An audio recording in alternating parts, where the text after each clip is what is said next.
Hello नमस्कार मित्रों, फरी एक बार केमिस्ट्रीना लेक्चરમાં આપ સૌનું સ્વાગત છે। મિત્રો આપણે લોકો ધોરણ 11 માં ચેપ્ટર નંબર 6 એટલે કે ઉષ્માગતિશાસ્ત્ર થર્મોડાયનેમિક્સ કરી રહ્યા છીએ। એમનો આજે 13મો લેક્ચર છે। આપણે મૂળ ટોપિક એન્થાલ્પીના અલગ અલગ પ્રકાર ચાલે છે, એની અંદર આપણે આજે પહોંચ્યા છીએ બંધ ઉર્જા અથવા બંધ વિયોજન ઉર્જા। અલગ અલગ પ્રકારના ઉર્જાની વ્યાખ્યાઓ આપણે આપી છે, જે શબ્દોનો આપણે ઉપયોગ કરતા હોય એવી, રાઈટ। તો એમાં આજે આપણે કરવાની છે બંધ ઉર્જા અથવા બંધ વિયોજન ઉર્જા।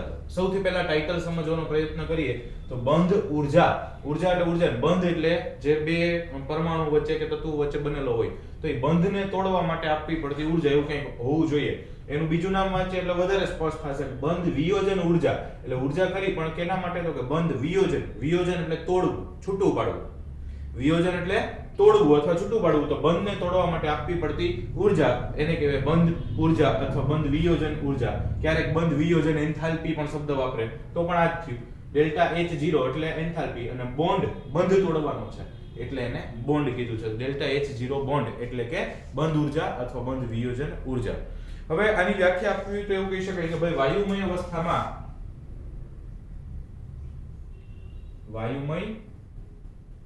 અવસ્થામાં એક જ પ્રકારના એક મોલ અણુના બંધને તોડવા આપવી પડતી ઉર્જા। વાયુમય અવસ્થામાં એક જ પ્રકારના એક મોલ અણુના બંધને તોડવા આપવી પડતી ઉર્જા અથવા જરૂરી ઉર્જા।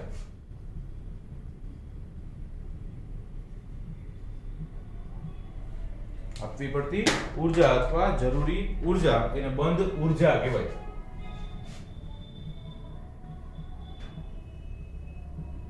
એને બંધ ઉર્જા કહે છે। એને કિલો કેલરી પ્રતિ મોલ અથવા કિલો જૂલ પ્રતિ મોલ એકમમાં દર્શાવવામાં આવે છે।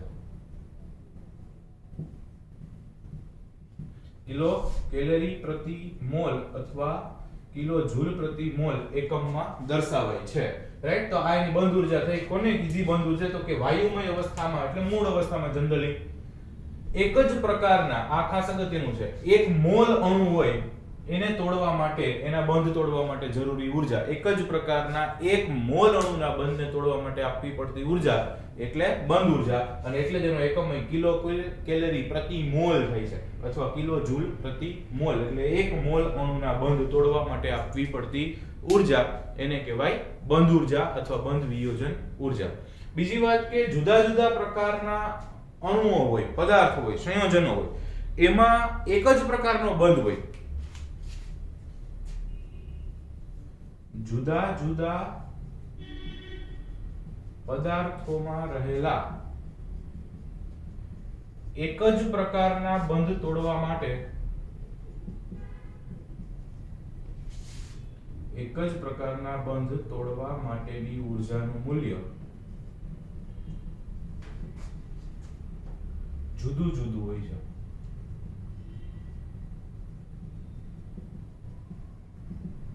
જુદા જુદા પદાર્થોમાં રહેલા એક જ પ્રકારના બંધ તોડવા માટેની ઉર્જાનું મૂલ્ય જુદું જુદું હોય છે। એટલે શું? તો કે દાખલા તરીકે હું તમને એમ કહું કે CCl4 છે, CHCl3 છે, CH2Cl2 છે અથવા CH3Cl છે, ક્લોરોમિથેન, ડાઇક્લોરોમિથેન, ટ્રાઇક્લોરોમિથેન, ટેટ્રાક્લોરોમિથેન અથવા કાર્બન ટેટ્રાક્લોરાઇડ અને CHCl3 ક્લોરોફોર્મ, આ બધા સંયોજનો છે। હવે તમે જુઓ આ બધામાં કોમન શું છે? તો કે આમાંય કાર્બન ક્લોરીન વચ્ચેનો બંધ હશે, આમાંય કાર્બન ક્લોરીન વચ્ચેનો બંધ હશે, આમાંય કાર્બન ક્લોરીન વચ્ચેનો બંધ હશે અને આમાંય કાર્બન ક્લોરીન વચ્ચેનો બંધ હશે। તો આ ચાર બંધ તોડવા માટે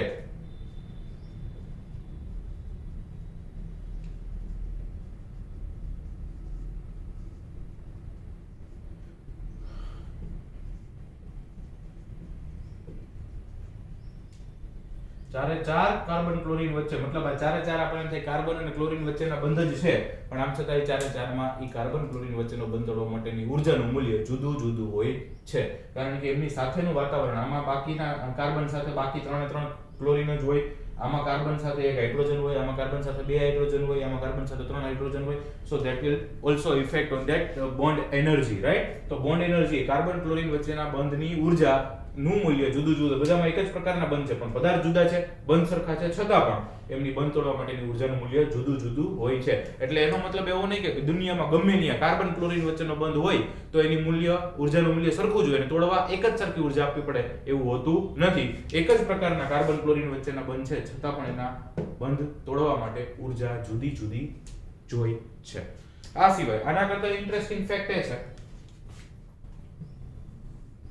કે એક જ પદાર્થમાં રહેલા સરખા બંધ છે તોય એમની ઉર્જા જુદી જુદી હોઈ શકે.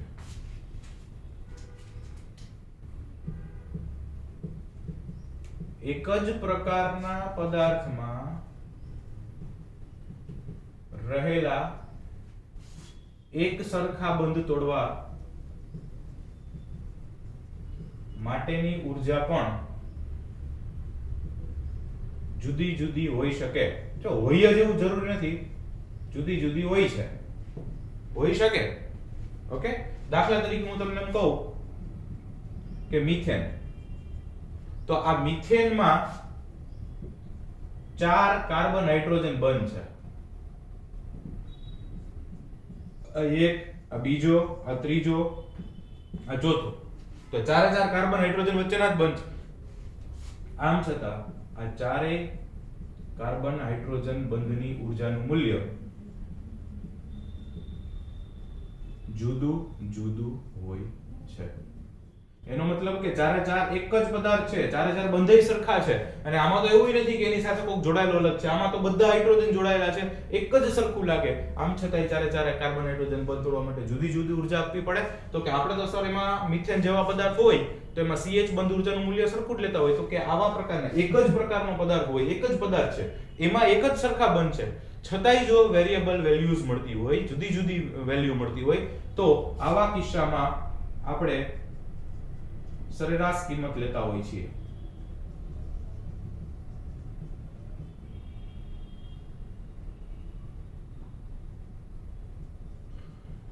સરેરાશ કિંમત લેવાય છે. ઓકે, આવા કિસ્સામાં સરેરાશ કિંમત લઈ લેતા હોય એટલે આપણને એમ થાય કે ઓહ, મિથેનમાં 4 કાર્બન હાઇડ્રોજન બંધ ઉર્જાનું મૂલ્ય સરખું હોય. એવું ન હોય, જુદું હોય, પરંતુ થોડું થોડું નજીકનું હોય. એટલે આપણે શું કરતા, 4 ની સરેરાશ કાઢીને જનરલી મિથેનમાં કાર્બન હાઇડ્રોજન બંધ તોડવા માટે આટલી ઉર્જા આપવી પડે, પણ એ કેવું મૂલ્ય હોય? સરેરાશ મૂલ્ય હોય. એક્ઝેક્ટલી જોવા જાવ તો 4 કાર્બન હાઇડ્રોજન બંધ ઉર્જાનું મૂલ્ય કેવું હોય? તો કે અલગ અલગ હોય. આ સિવાય જે થોડાક ઉદાહરણ આપવા હોય તો દાખલા તરીકે H2 માં હાઇડ્રોજન હાઇડ્રોજન બંધ એન્થાલ્પી નું મૂલ્ય કેટલું? તો કે એનું મૂલ્ય છે 435 કિલો જૂલ પ્રતિ મોલ.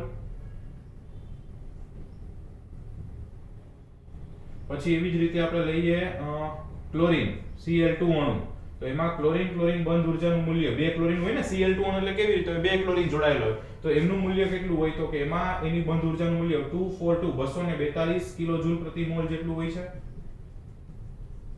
જ્યારે હજી એક લઈએ O2 અણુ લઈએ, તો O2 અણુમાં કયો બંધ હશે? તો કે એમાં ઓક્સિજન ઓક્સિજન બંધ હશે. તો એનું મૂલ્ય કેટલું હશે? તો કે એનું મૂલ્ય 428 કિલો જૂલ પ્રતિ મોલ જેટલું જોવા મળે છે.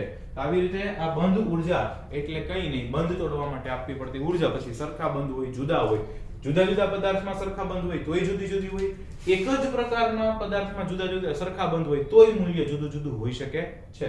પછી H2 Cl2 O2 એમાં પણ હાઇડ્રોજન હાઇડ્રોજન, કે ક્લોરીન ક્લોરીન, કે ઓક્સિજન ઓક્સિજન વચ્ચેના બંધ તોડવા માટેના ઉર્જાના મૂલ્યો પણ આપ્યા છે 435, 242, 428 કિલો જૂલ પ્રતિ મોલ. તો આ થઈ ગઈ આપણી બંધન ઉર્જા અથવા બંધ વિયોજન ઉર્જા, રાઈટ? લખી શકો છો.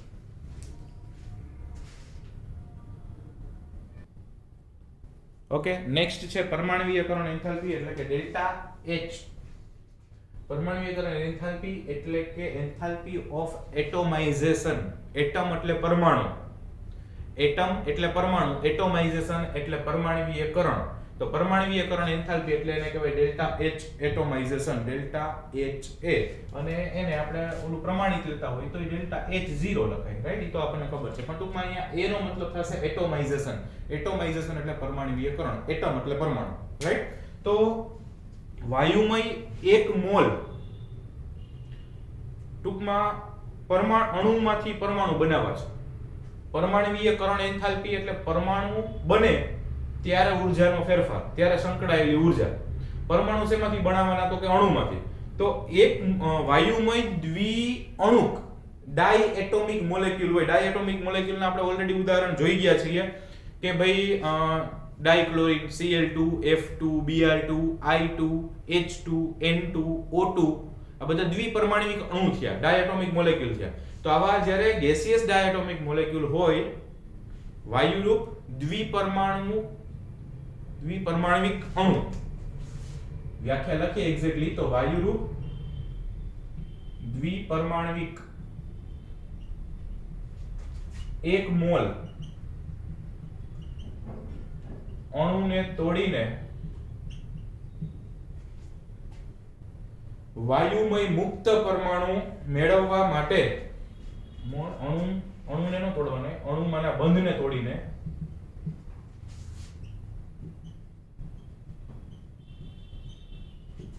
વાયુમય મુક્ત પરમાણુમાં અથવા મુક્ત પરમાણુ મેળવવા માટે આપવી પડતી ઉર્જા એને શું કહેવાય? તો કે એને પરમાણુકરણ એન્થાલ્પી કહેવાય. ટૂંકમાં દ્વિપરમાણવિક અણુ. દ્વિપરમાણવિક અણુ એટલે બે પરમાણુ જોડાઈને અણુ બન્યો એવો, એટલે કે H2, N2, O2, Cl2. એનો 1 મોલ અણુ લેવાનો, એટલે કે 1 H2 લેવાનો, 1 મોલ H2 અથવા 1 મોલ Cl2 અથવા 1 મોલ N2. એમાં બંધ તોડી અને વાયુમય મુક્ત પરમાણુ, એટલે બંધ તોડીને એનામાંથી મુક્ત પરમાણુ મેળવવા હોય ત્યારે જેટલી ઉર્જા આપવી પડે એને એની એટોમાઇઝેશન એન્થાલ્પી એટલે કે પરમાણુકરણ એન્થાલ્પી કહેવાય. દાખલા તરીકે આપણે આગલી થિયરીમાં જો બીજું ઉદાહરણ આપણે અહીંયા આપી શકીએ કે ભાઈ દાખલા તરીકે H2 છે તો આ દ્વિપરમાણવિક અણુ થયો, એ વાયુ રૂપ જ હશે? તો કે હા. એમને તોડવો છે તો એમાંથી તોડી અને 2 હાઇડ્રોજન બને, પણ ઈ પાછા કેવા બને? તો કે પરમાણુ બને. ઈ પાછા વાયુ અવસ્થામાં જ બને, મૂળ અવસ્થામાં બને. એટલે વાયુમય મુક્ત પરમાણુ બન્યા, આ મુક્ત પરમાણુ બની ગયા. આ અણુ હતો. તો ત્યારે એને આપવી પડતી ઉર્જા કેટલી છે? તો કે ત્યારે આપવી પડતી ઉર્જા છે ડેલ્ટા H0A = 435 કિલોજૂલ પ્રતિ મોલ. એટલે કે હમણાં આપણે લખ્યું હતું ઈ જ છે, આગલામાં લખ્યું. તો કે સર ઈ હવે પાછો પ્રશ્ન થાય સર તો આને બંધ ઉર્જા કેવી? આગલામાં આ જ મૂલ્ય લખ્યું 435 H2 માટે. તો H2 ની બંધ ઉર્જા થઈ કે પરમાણુકરણ એન્થાલ્પી બે એક જ થયું. કારણ કે H2 છે ઈ અણુ એટલે શું? તો કે આવી રીતે એનું બંધારણ હોય, 2 હાઇડ્રોજન જોડાયેલા હોય. હવે સિમ્પલ, આ 2 હાઇડ્રોજન જોડાયેલા હોય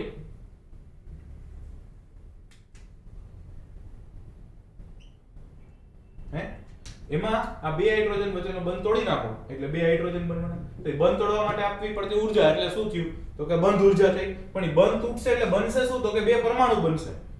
તો ઈ એક્ચ્યુઅલી પરમાણુકરણ એન્થાલ્પી જ થઈ. એટલે આમ જોવો તો જે બંધ ઉર્જા છે એ જ આના માટે પરમાણુકરણ એન્થાલ્પી પણ છે. જે બંધ ઉર્જા છે એ જ આના માટે, કારણ કે બંધ તોડીને બને છે પરમાણુ જ, એટલે કે જે બંધ ઉર્જા છે એ જ પરમાણુકરણ ઉર્જા છે આના માટે. બધાય માટે લાગુ પડે એવું જરૂરી નથી. આવા દ્વિપરમાણુ છે એ બધાને લાગુ પડશે. પણ માની લો તમે એમ કહો CH4 માં જે બંધ ઉર્જા હતી એવું નથી, કારણ કે CH4 ને પાછું આ લાગુ જ ન પડે, કારણ કે દ્વિપરમાણવિક અણુ હોય એને જ લાગુ પડશે. ઓકે, તો H2 માટે લખ્યું એવી જ રીતે તમે O2 માટે લખી શકો, Cl2 માટે લખી શકો. તો દાખલા તરીકે આપણે O2 માટે લખવું હોય તો આ O2 છે એ વાયુરૂપ હોવાનું, તો કે યસ સર. એમાંથી 2 ઓક્સિજન ગેસિયસ બને, તો કે યસ સર. અને એ જે બને ત્યારે જે મુક્ત ઉર્જાનો એન્થાલ્પીનો ફેરફાર છે, સોરી મુક્ત ઉર્જાની એન્થાલ્પીનો ફેરફાર છે એને આપણે કહેશું ડેલ્ટા H એટોમાઇઝેશન. ઈ કેટલું છે? તો કે ઈ છે 428 કિલોજૂલ પ્રતિ મોલ.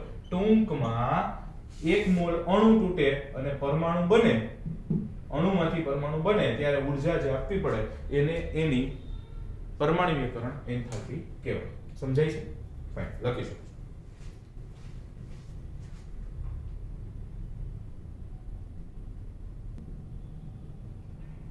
ઓકે ફ્રેન્ડ્સ, નેક્સ્ટ છે સંક્રાંતિ એન્થાલ્પી એટલે કે ટ્રાન્ઝિશન એન્થાલ્પી.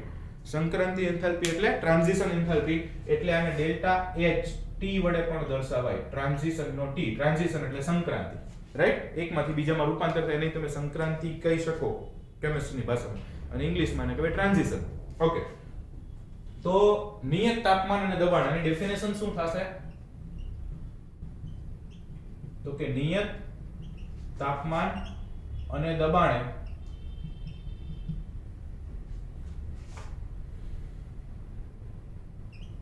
આપેલા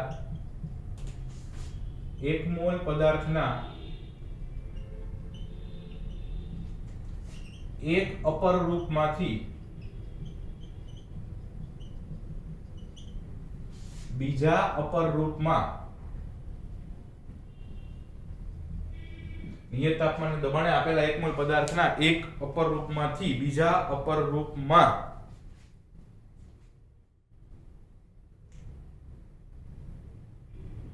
રૂપાંતર અથવા ફેરફાર થાય ત્યારે જે ઊર્જાનો ફેરફાર સંકળાયેલો છે, અપર રૂપમાં ફેરફાર થાય ત્યારે થતા એન્થાલ્પી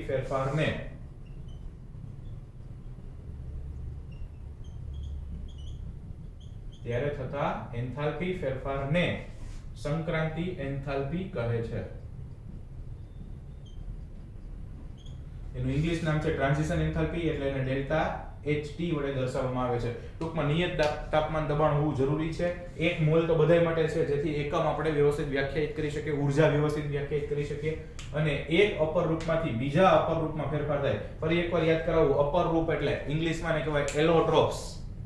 અપર રૂપ એટલે ઇંગ્લિશમાં ને કહેવાય એલોટ્રોપ્સ. ને અપર રૂપ એટલે શું? તો કે એક જ પદાર્થના જુદા જુદા સ્વરૂપ, એને અપર રૂપો કહેવાય. જેમ કે આપણે કાર્બનનું ઉદાહરણ આપ્યું હતું, તો કાર્બન માટે હીરો, ગ્રેફાઇટ, ફુલેરિન એ બધાય કાર્બનના અપર રૂપો થયા. એનું તમે બંધારણ જુઓ, એનું અણુસૂત્ર જુઓ તો ખાલી કાર્બન જ લખાય. ઇટ મીન્સ કે કાર્બન જ છે, ખાલી ગોઠવણીઓ જુદી છે. એટલે એકને હીરો કહી છે, એકને ગ્રેફાઇટ કહી છે, એકને ફુલેરિન. એવી જ રીતે આપણે સલ્ફર જોયા, તો એમાં મોનોક્લિનિક સલ્ફર ને એના પ્રકાર આપણે જોઈ ગયા, રાઈટ? તો આવી રીતે સલ્ફર જે છે એનાય તમે એ બે પ્રકાર જોઈ ગયા, તો એમાં તમે એનું બંધારણ જુઓ તો સલ્ફર સલ્ફર સલ્ફર જ હોવાનું છે. તો આવી રીતે એક જ પદાર્થ, એના જુદા જુદા સ્વરૂપ, એને આપણે અપર રૂપ કહી છીએ. અને એવી રીતે એક કોઈ પણ પદાર્થ હોય એનું એક અપર રૂપ છે, મતલબ એક સ્વરૂપ છે, એમાંથી એનું ને એનું બીજું અપર રૂપ એટલે કે બીજું સ્વરૂપ, એક સ્વરૂપમાંથી બીજા સ્વરૂપમાં ફેરવાય ત્યારે જે ઊર્જાનો ફેરફાર થાય, ત્યારે જે એન્થાલ્પીનો ફેરફાર થાય, એને આ સંક્રાંતિ એન્થાલ્પી કહેવાય. બહુ સાદી ભાષામાં કહું તો કાર્બન છે એ સોલિડ ફોર્મમાં છે, એમાંથી હું કાર્બન પાછું સોલિડ ફોર્મમાં લઈ જાઉં, પણ ખાલી ફેર એટલો છે કે એ કાર્બન ગ્રેફાઇટ હતો, એમાંથી હું કાર્બન હીરો બનાવું તો ગ્રેફાઇટમાંથી હીરો બને. એનું ને એનું અપર રૂપ છે. કાર્બનનું કાર્બન જ રહ્યું, સોલિડનું સોલિડ જ રહ્યું. Only the difference is the એમની જે ગોઠવણી છે, એની જે અરેન્જમેન્ટ છે, એમાં ફેરફાર છે. ગ્રેફાઇટમાંથી હીરો, તો ત્યારે ડેલ્ટા H0T કેટલું થશે? ટ્રાન્ઝિશન એન્થાલ્પી તો કે 1.9 કિલો જૂલ પ્રતિ મોલ. જો ફરી એકવાર કહું, કોઈ કહેતા નહીં, આ 1.9 કિલો જૂલ પ્રતિ મોલ આપણે આની પહેલા પણ એકમાં આનું ઉદાહરણ યાદ રાખી ગયા છીએ, એટલે આપણને આ ખબર હોવી જોઈએ. બીજું કે ઘણાને પ્રશ્ન થાય સર આ મૂલ્યો યાદ રાખવાના, તો કે ડેફિનેટલી રાખવાના. કારણ કે તમે જેની થિયરી લખો છો, જેના વિશે લખો છો, એનું એકાદું ઉદાહરણનું મૂલ્ય તો આપણે લખવું પડશે, રાઈટ? તો આવી રીતે એક અપર રૂપનું બીજા અપર રૂપમાં ફેરફાર થાય, રૂપાંતર થાય, ત્યારે જેમાં એન્થાલ્પી સંકળાયેલી હોય, એન્થાલ્પીનો ફેરફાર થાય, એને એની સંક્રાંતિ એન્થાલ્પી એટલે કે ટ્રાન્ઝિશન એન્થાલ્પી કહેવાય. ફાઇન. તો આ થઈ ગયું ડેલ્ટા H0T, that is 1.9 કિલોજૂલ પર મોલ. ફાઇન, લખી શકો.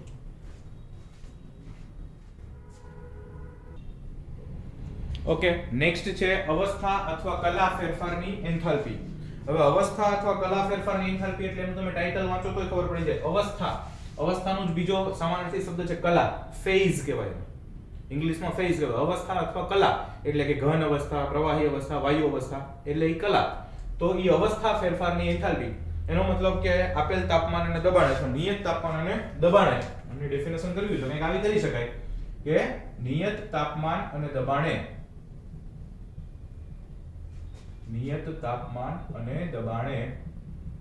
આપેલા 1 મોલ પદાર્થની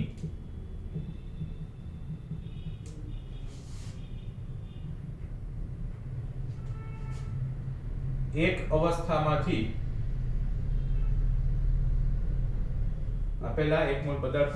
અવસ્થામાંથી બીજી અવસ્થામાં ફેરફાર થાય અથવા રૂપાંતર થાય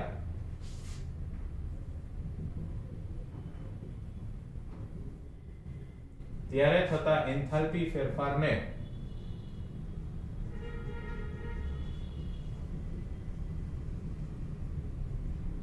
અવસ્થા અથવા કલા એન્થાલ્પી કહે છે,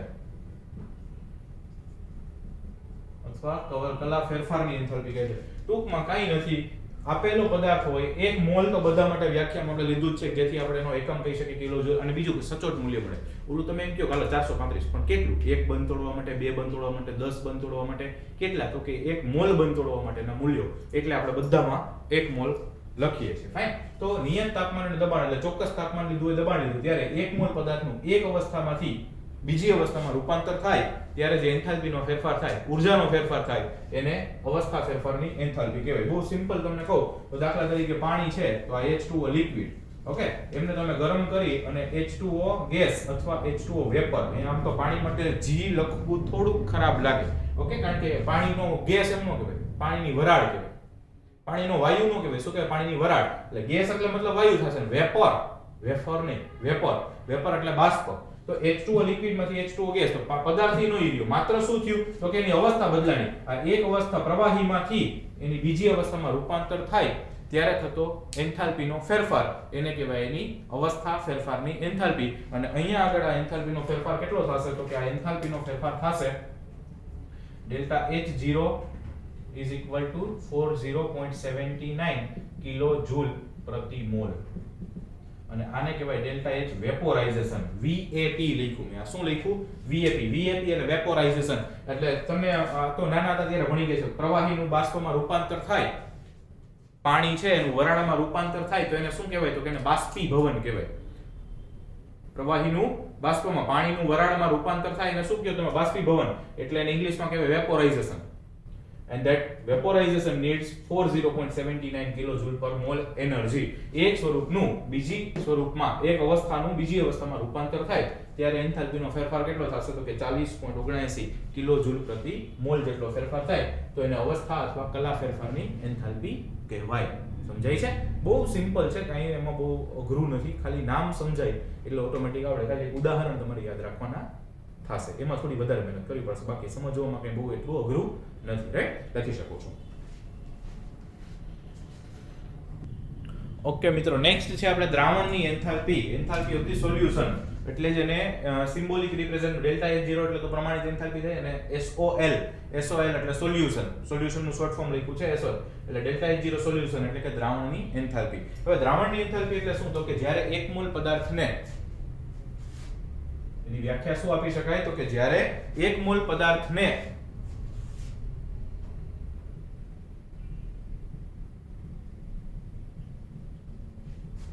અનંત પ્રમાણના, અનંત પ્રમાણ એટલે ખૂબ જાજુ દ્રાવક, અનંત પ્રમાણના દ્રાવકમાં એટલે કે ખૂબ જાજા દ્રાવકમાં ઓગાળવામાં આવે છે.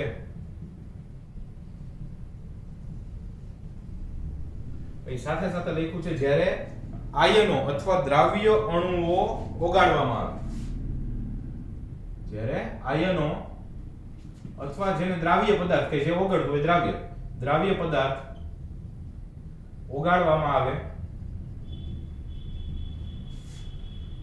અચ્છા, જે આયનો, આયનીય પદાર્થો હશે કે કોઈ પણ પદાર્થો હશે ઓગળશે, ઓગળશે એટલે ઈ આયનો છૂટા પડશે. હવે છૂટા પડશે ત્યારે આયનો વચ્ચે આંતરક્રિયા ન હોય, આયનો અથવા દ્રાવ્ય અણુઓ વચ્ચે આંતરક્રિયા ન હોય. આંતરક્રિયા એટલે અંદરો અંદર કોઈ પ્રક્રિયા ના કરતા હોય, કોઈ પણ પ્રકારના બળ ન લાગતા હોય, એને આપણે આંતરક્રિયા કહી છીએ. આંતરક્રિયા ન હોય ત્યારે થતા એન્થાલ્પીના ફેરફારને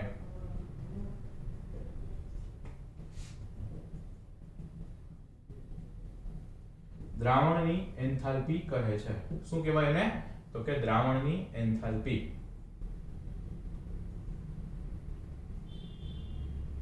જ્યારે એક મોલ પદાર્થને અનંત પ્રમાણના દ્રાવકમાં ઓગાળવામાં આવે, ખૂબ વધારે દ્રાવક લઈને એમાં એક મોલ પદાર્થ ઓગાળો, અને ઓગળતો પદાર્થ આયનીય હોય કે કોઈ પણ હોય, એ જ્યારે ઓગળી જશે એટલે છૂટા પડશે આયનો, અને એમની વચ્ચે કોઈ આંતરક્રિયા ન વધે, આંતરક્રિયા ન હોય અથવા નહીં હોય ત્યારે થતા એન્થાલ્પી ફેરફારને દ્રાવણની એન્થાલ્પી કહે છે. બીજું, દ્રાવણની એન્થાલ્પી એક્ઝેક્ટલી શું છે? તો કે દ્રાવણની એન્થાલ્પી એ જલીયકરણ એન્થાલ્પી અને લેટિસ એન્થાલ્પીનો સરવાળા બરાબર હોય છે. આ MCQ માટે કામનું સ્ટેટમેન્ટ છે. દ્રાવણની એન્થાલ્પી ટોટલ કેટલી હોય? તો કે દ્રાવણની ટોટલ એન્થાલ્પી લેટિસ એન્થાલ્પી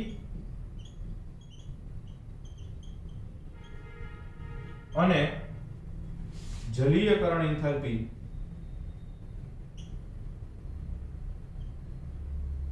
ના સરવાળા બરાબર હોય છે.